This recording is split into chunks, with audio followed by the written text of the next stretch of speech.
question, le domaine de définition de la fonction f, c'est l'ensemble des nombres réels qui admettent des images par f, c'est-à-dire l'ensemble des nombres réels tels que moins x plus 3 sur x plus 1 existe.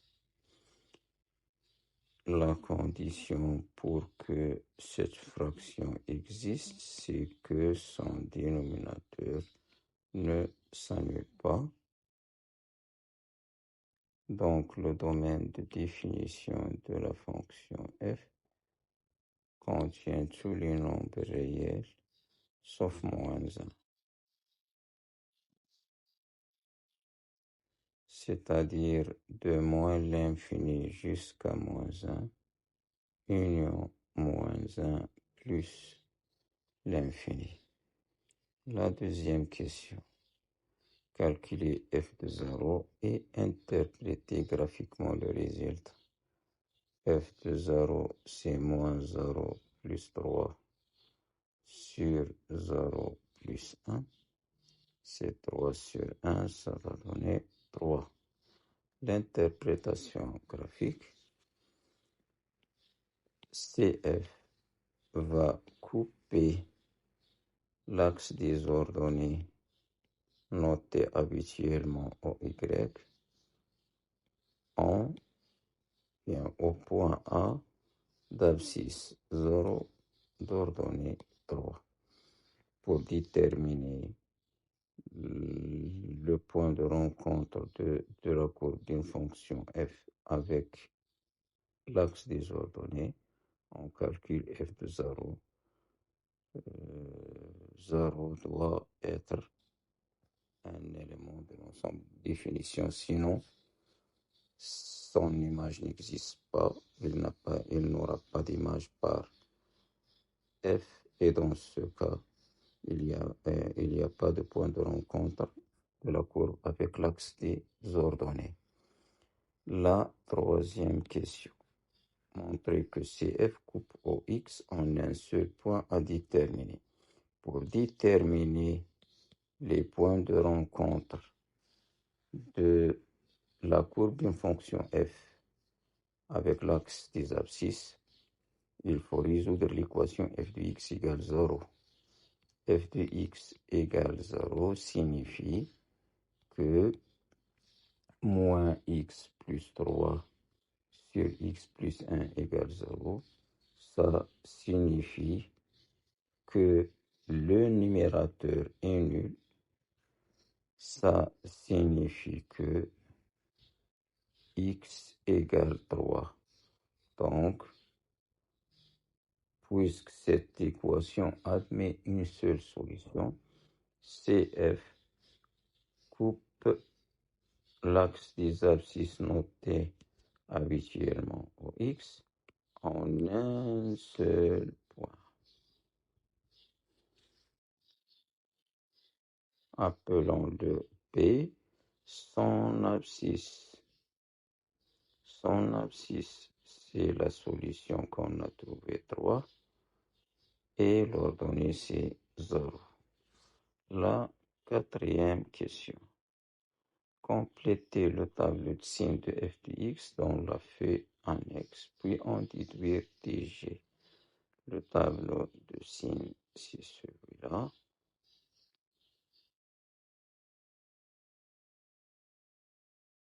F de x, c'est moins x plus 3 sur x plus 1. Son signe dépend du signe du dénominateur,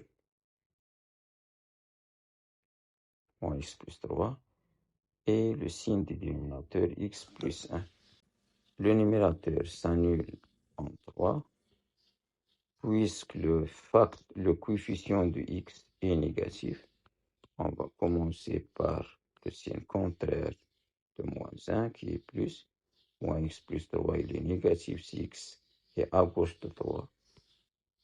Puis négatif à droite de 3. En général, le signe de AX plus B pour A différent de 0.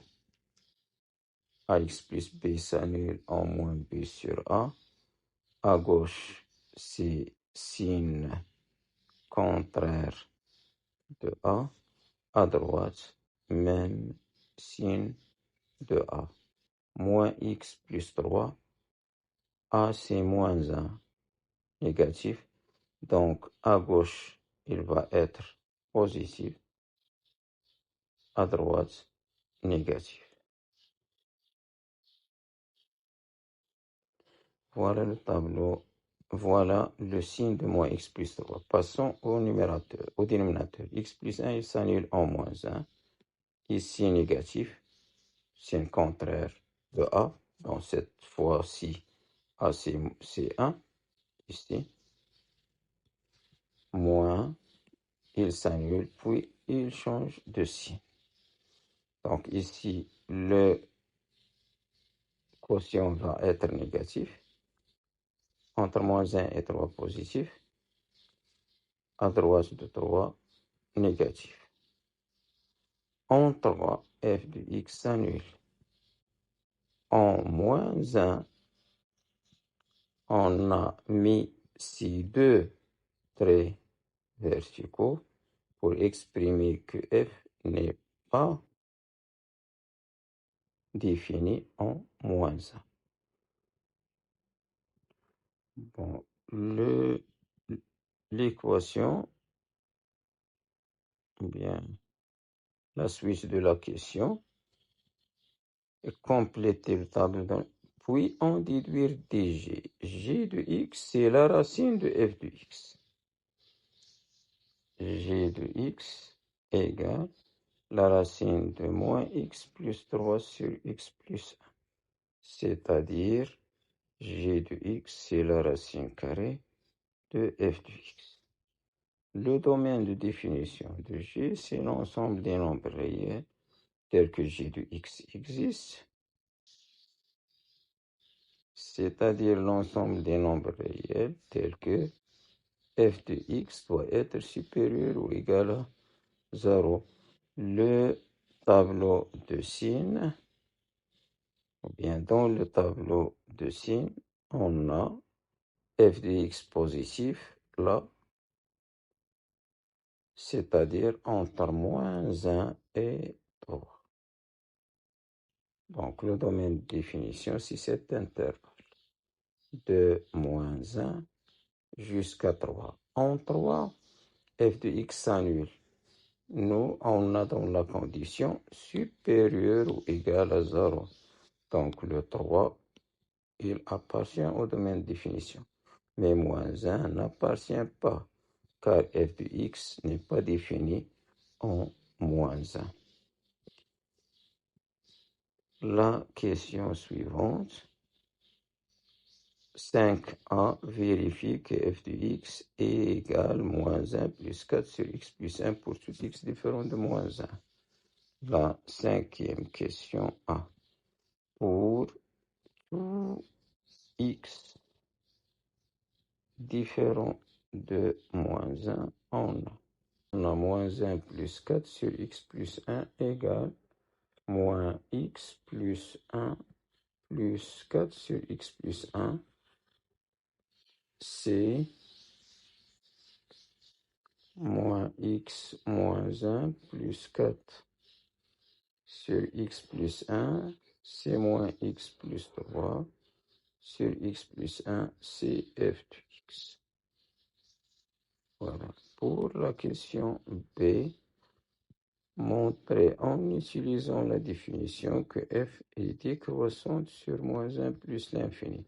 La définition dit que une fonction f est décroissante sur un intervalle i, c'est seulement si, pour tout x et y de i, si x est inférieur à y, alors f de x est supérieur ou égal à f de y. C'est ça la définition d'une fonction décroissante sur un intervalle i. Donc, il faut commencer par soit x et y, deux éléments, soit x et y, deux éléments de i, tels que x inférieur à y, comparons f de x et f de y. Si on trouve que f de x est le plus grand et la plus grande, on va en déduire que f est décroissant.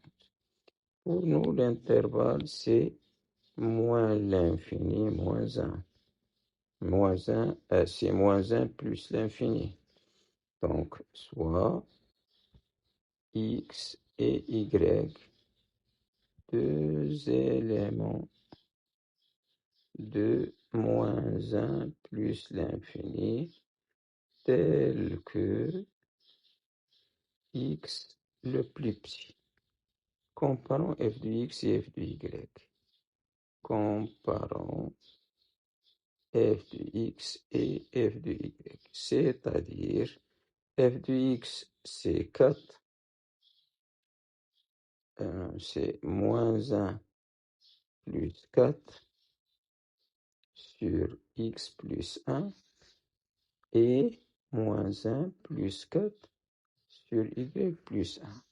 On a x inférieur à y. Et les deux sont supérieurs à moins 1. Donc, moins 1 inférieur à x inférieur à y. Donc, ajoutons 1 aux trois membres. 0 va être inférieur à x plus 1 inférieur à y plus 1. X plus 1 inférieur à y plus 1 et les deux sont de même signe, on passe aux inverses. Donc 1 sur x plus 1, il est supérieur à 1 sur y plus 1. Donc, à f de x supérieur à f de y. Donc, f est strictement croissante, c'est moins 1 plus l'infini. On a le droit de dire qu'elle est décroissante. Donc, f est décroissante sur moins 1 plus l'infini. La question 6a. Montrer que pour tout x et y distincts de df, on a le taux de variation de f entre x et y, il est égal à moins 4 sur le produit de x plus 1 et y plus 1. Sixièmement, a. Soit x et y, deux éléments distincts de df. Tf x, y, il est égal à f de x moins f de y sur x moins y, c'est-à-dire moins x plus 3 sur x plus 1 moins y plus 3 sur y plus 1, le tout sur x moins y. Il est égal à moins x plus 3 fois y plus 1 moins x plus 1 fois moins y plus 3, le tout sur le produit de x plus 1 et y plus 1, le tout fois x moins y. A sur B sur C, c'est A sur B, C.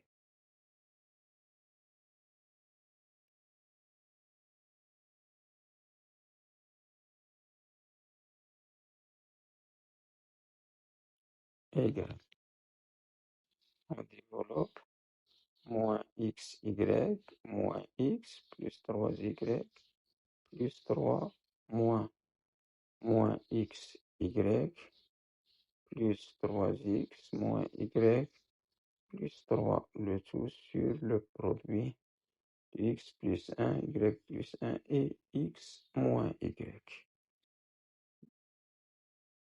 On enlève les parenthèses, moins xy moins x plus 3y plus 3 plus xy moins 3x plus y moins 3. Le tout sur x plus 1 fois y plus 1 fois x moins y égale le moins xy et xy vont s'annuler. Le 3 et le moins 3 aussi. Il va nous rester moins x et moins 3x, c'est moins 4x. 3y plus y, c'est 4y sur x plus 1 fois y plus 1 fois x moins y égale moins 4 en facteur de x moins y sur x plus 1 fois y plus 1 fois x moins y. J'ai le droit de simplifier par x moins y, car il est différent de 0. Ceci dû au fait que x et y sont distincts. Il va nous rester moins 4 sur x plus 1 fois y plus 1. Passons à la question B. En utilisant la propriété qui utilise le taux de variation, montre que f est décroissante aussi sur l'intervalle moins l'infini moins 1. Si x et y appartiennent à l'intervalle moins l'infini moins 1, alors x est inférieur et supérieur à moins 1, inférieur à moins 1 strictement, et y aussi inférieur strictement à moins 1. Donc, x plus 1, il est négatif strictement, et y plus 1 inférieur strictement à 0 lui aussi. On a deux nombres négatifs strictement, donc leur produit, il est positif strictement. Donc, l'inverse de ce produit, il va rester positif. L'inverse d'un nombre positif est un nombre positif. Multiplions par moins 4, ça va donner un résultat négatif strictement. Ben, c'est-à-dire que le taux de variation de f entre x et y, il est inférieur à 0, d'où f est strictement décroissante sur l'intervalle moins l'infini, moins 1. J'ai le droit de dire que f est décroissante sur l'intervalle moins l'infini, moins 1. C'est la question 6b. Puis comparer h de moins racine de 2 et h de moins racine de 3. Comparons